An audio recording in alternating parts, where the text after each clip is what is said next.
ஆமா, இந்த ஊர்ல தான் இதுக்கு பேரு பஸ். துபாயில எல்லாம் இதுக்கு பேரு குப்பலாரி.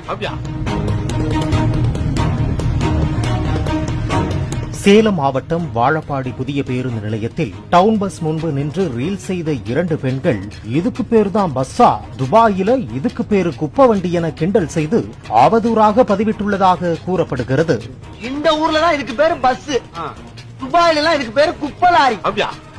அவதூறு பரப்பிய பெண்கள் மீது நடவடிக்கை எடுக்க வேண்டும் என வாழப்பாடி காவல் நிலையத்தில் அரசு போக்குவரத்து கழக அதிகாரிகள் அளித்த புகாரின் பேரில் போலீசார் விசாரணை நடத்தி வருகின்றனர். ஆமா, இந்த ஊர்ல தான் இதுக்கு பேரு பஸ். துபாயில எல்லாம் இதுக்கு பேரு குப்பலாரி.